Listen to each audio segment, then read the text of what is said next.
We're on the homework page. Add the reactant NH4NO3 next to the problem and add the reactant Na3PO4 to the problem. The problem reads, consider the following reaction. Assuming we started with 30 moles of ammonium nitrate and 50 moles of sodium phosphate, which of the reagents is the limiting reagent? So the first step is you write down how many moles of each you have. We have 30 moles of ammonium nitrate. And what I want you to do is with what you're given, put a circle around it. That's our given. 30 moles of ammonium nitrate. Sodium phosphate, we have 50 moles. 50 moles here. Put a circle around it.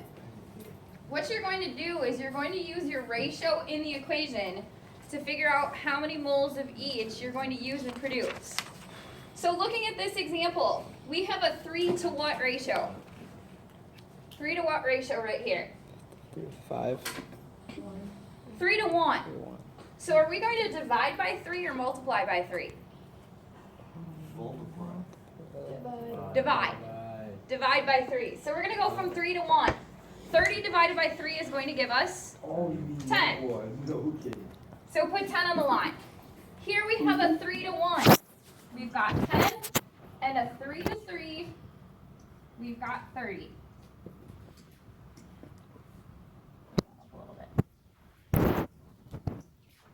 Good so far.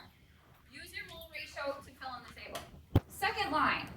We're going from 1 to 3. What's going to happen? Multiply by 3. So we're going to go 150 here. 1 to 1, that's going to be 50. 150 here. Good so far.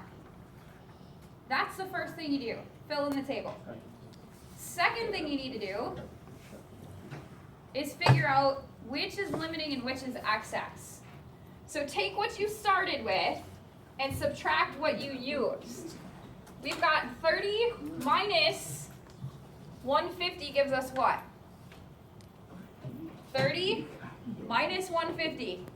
Negative 120. Negative 120. 50 minus 10 gives us 40. 40. Wait, why would it go up then? Because you always use what you start with.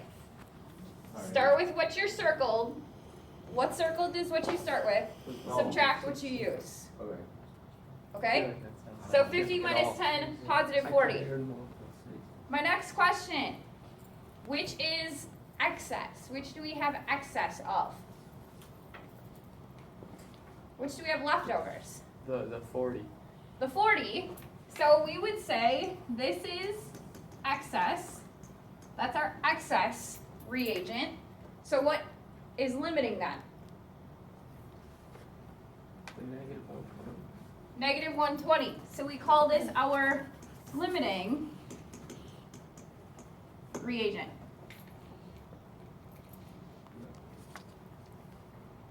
Excess and limiting. Good? Now the last part of it is it may ask you to calculate something. So for example, it says, what is the maximum amount of each product that can be formed? So once you have these set out here, you figure out your limiting and excess, your limiting reactant is going to hold up how much you can produce. So if this is our limiting reactant, we're going to use this set of values here.